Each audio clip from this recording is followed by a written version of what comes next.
Good morning, guys. We're going to do a garden tour, and we're going to start with this garlic that I picked. So I'm drying it in the sun. I say leave it out for 3, 4, or 5 days. When I first picked it, I just peeled the leaves back, and that's what gives you this nice, clean looking garlic. And now it's out here drying in the sun. Okay, I'm growing a cucumber plant on the deck this year, giving that a try, and it seems to be working. It's hanging on to the trellis pretty well. No signs of cucumbers yet, but we're getting flowers, so it's just a matter of time. This is a potato. Got some mint down there in a pot. Alright, let's head over to the garden. These are my roselle plants. I don't know that it'll bloom this year. I think I'm going to have to bring them in the wintertime. Well, I know I'm going to have to bring them in the wintertime. But they say they don't bloom till the fall anyways, so... But hey, what is that in there? I've never grown these before, so anyone want to tell me? Are those buds? Flower buds? Maybe. That'd be cool. Huh. Alright. Okay, let's go see lettuce. I've been picking it. So these lettuce heads are getting pretty ginormous now. Look at them. It's like one head of lettuce. I like these frilly ones. They don't tend to go to seed in the heat, which is really lovely. That's the lettuce. Over here, climbing beans. I'm concerned because I have a lot of flowers and I have no beans. And I haven't really seen many bees buzzing around and pollinators. I don't know if it's because some areas sprayed for the gypsy moth caterpillar. I don't know if they did here. I don't know if it's because we're in an agricultural area where they grow a lot of soy and corn, so perhaps they're using glyphosate or something on the fields. But yeah, there really aren't pollinators around.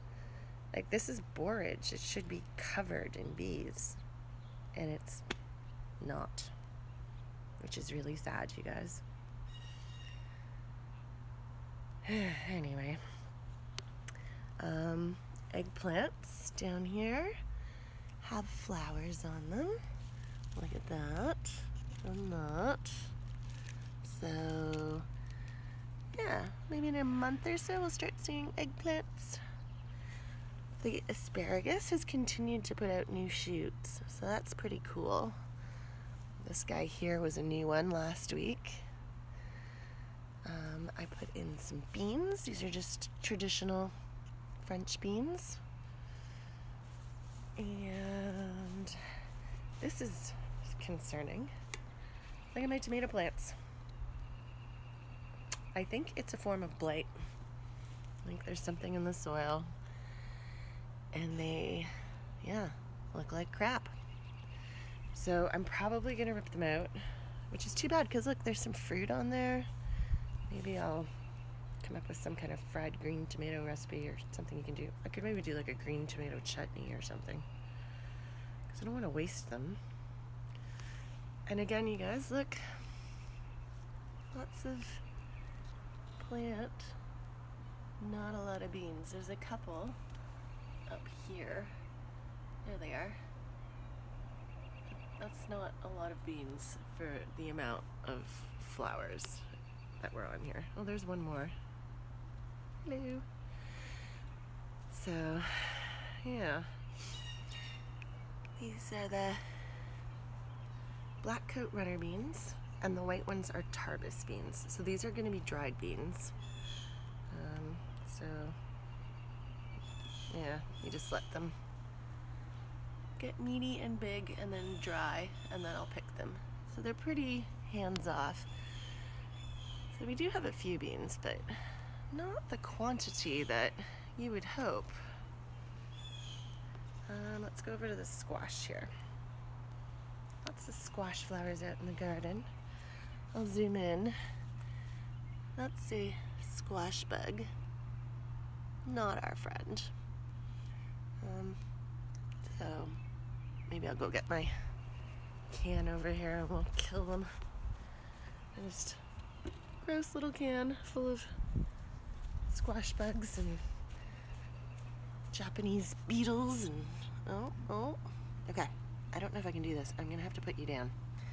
So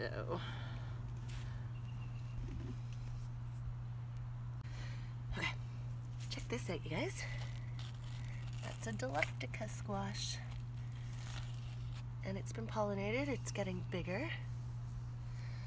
And I've got a spaghetti squash over here. There's opportunities for new spaghetti squash, more spaghetti squash. Alright, more borage. Again, not a pollinator in sight. It's pretty sad. Alright, milkweed, same sort of thing. Should be crawling with critters. And other than ants, there's nothing on it. Cucumbers are doing well. Look, they're climbing up, finding the trellis. This one here is super tall. And we've got flowers, but no fruit yet.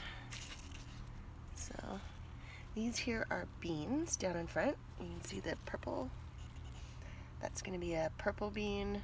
It will turn green when you cook it though. Oh, I don't know if you guys can see that, but that there, that's the start of a bean. These are just the French beans. I shouldn't say just, they're lovely. Beans are lovely. I love beans. I love all things. Peas are almost done. I see them getting brown, but there are still some peas on there. So, see, peas. And down here, there's some more. I'm gonna leave them a little longer. These guys have some nice big peas on them. These are cool. Look at this. Okay, this is the Tondo Scuro zucchini. Look at that thing. Cool, eh? I haven't ever grown them before, so I like growing stuff that's new to me. And I've got another one down here. I'll get out of the sun. Look at the size of that one. I'll probably pick this one soon. It's, yeah. Bigger than a softball, but not really big. Did dig around and pull out a few potatoes the other day.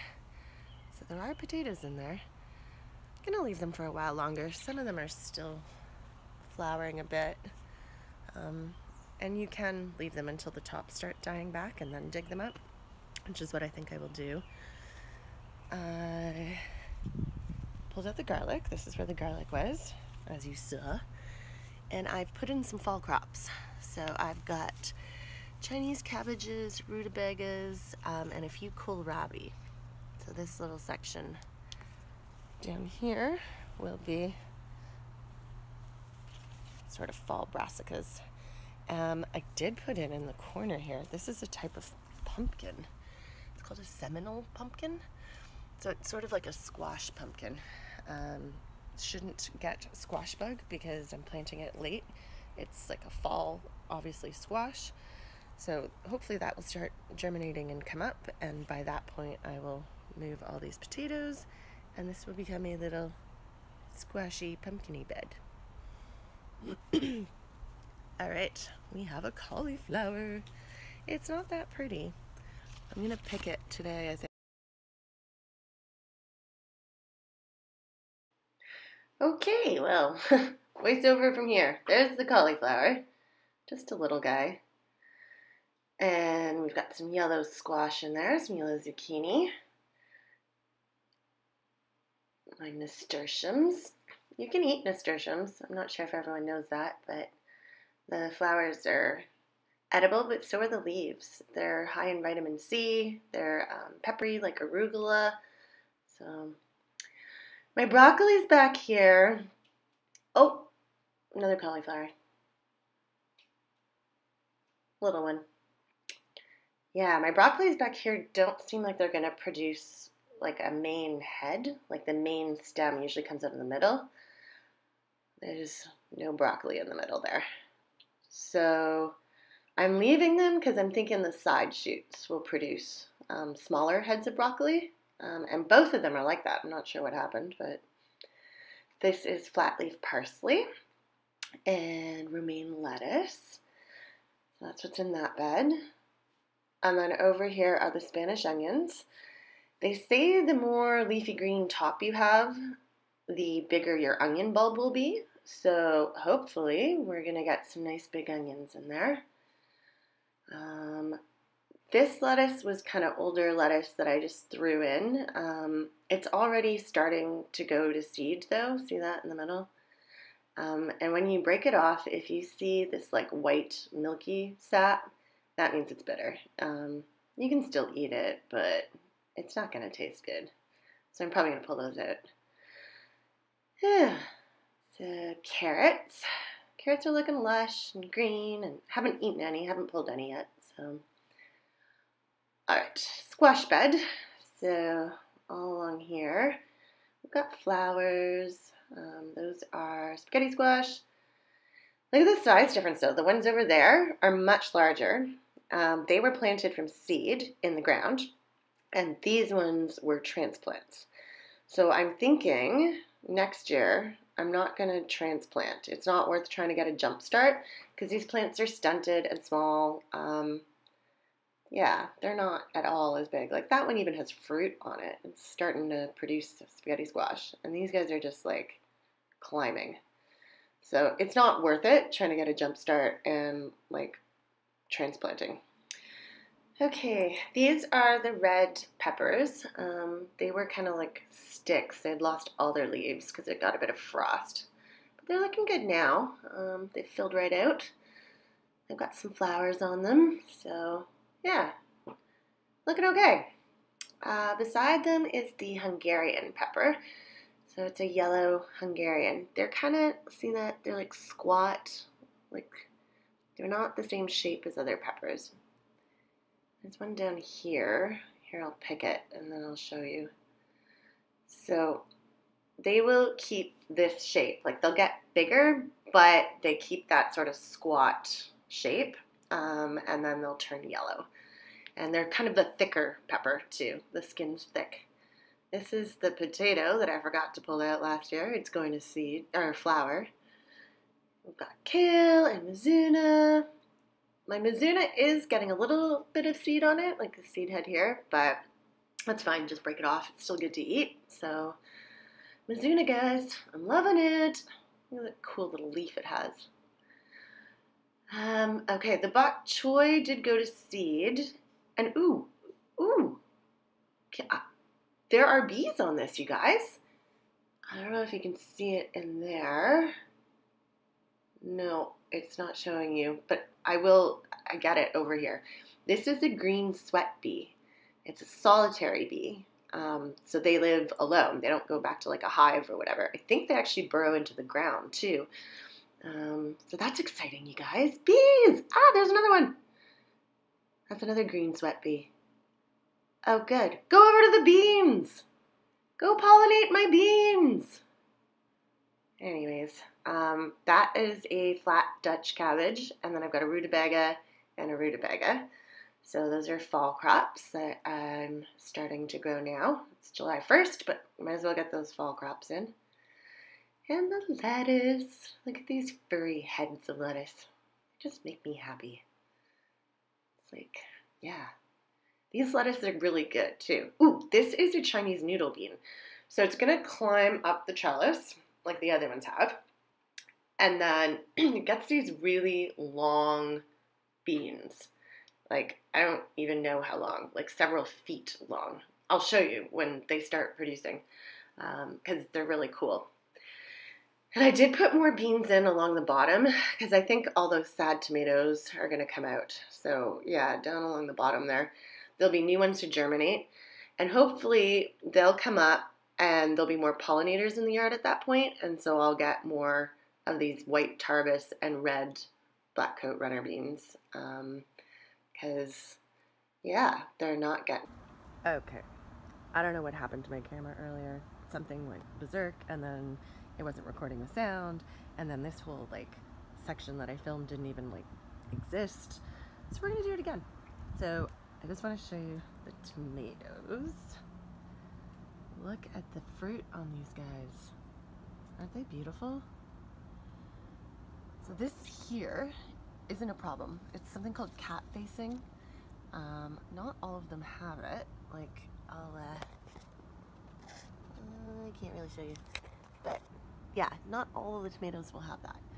And that is just caused because you didn't get a flower head that was just like normal like this. You got a flower head that was maybe more like this one, that sort of looks like double. So it's almost like 2 tomato plants instead of just one. And so you get the cat facing. See, I'll show you, that one's got it too. Doesn't make inedible fruit. You may get a bit of rot down in there if things were really wet, but it's not something to worry about. These are the black Krim tomatoes. Like, let me put my hand here for reference. Like, that is like the size of my palm, if not bigger. And there's lots of them on this plant. We're still getting flowers, and it's still producing more up top. And I really like these guys. They just look so pretty. Like, look at the little clusters. They're just like little grape tomatoes, except they're not grapes. They're tomatoes. So I hope they start turning soon. I'm getting anxious to eat a tomato that I've grown. Look at these ones. Like, lots of perfect fruit in there. So nice. Okay, these are the peppers. These are shishito peppers. So they're really great for frying, they say. You throw them in the frying pan. And then over here, these are the Jimmy Nardello peppers. Again, for reference, like, it's almost as long as my hand. So they will eventually turn red. There's a bunch of fruit in there, in here. So that's exciting. This is moringa. It is from India. It's an Indian plant. I've only planted 3, and all 3 germinated. This one just started. So they're a tropical plant. They like humidity, they like water, they like moisture, they like heat. This is really cool though. It's super high in protein, super high in vitamins, vitamin C, vitamin B. So anyways, I'm growing it. It will have to be brought indoors, obviously, in the winter. It won't survive outside. But what I can do, all parts of the plant are edible, but the leaves specifically you can eat raw, or you can dry them and throw them in smoothies. So it is a real superfood. So moringa, if you can get it, guys. I got my seeds from Baker Creek. They're really funky seeds. They're like big black circles with like a paper thing around them, almost like a Chinese lantern. And you soak them in water, like warm water, for 3 or 4 days, and then you plant them. And yeah, they germinated. So I'm really stoked about this, you guys. Moringa. Look into it. It's a superfood. It's the new trendy superfood. Okay. Jalapenos. There's a bunch back there. And some more on here. Got little tiny flowers on this pepper. That's how tiny the flowers are. They're like itty bitty. They're tinier than like my pinky finger. Super tiny. And they do produce just like really tiny peppers. Little tiny orange peppers. More jalapeno. Yeah. So, oh, let's go see the nasturtiums. Look at how pretty these are, you guys. I love these colors. Look at that. It's like yellowy, orangey, dark red centers. Like, God. Hello. They're just alive and stunning. Look at this. Ah. Anyway. Lemongrass. Basil still producing. Parsley. Flat leaf parsley. I prefer flat leaf. I don't really know why. I just do. So yeah, that's the hot garden. Thanks for watching, guys.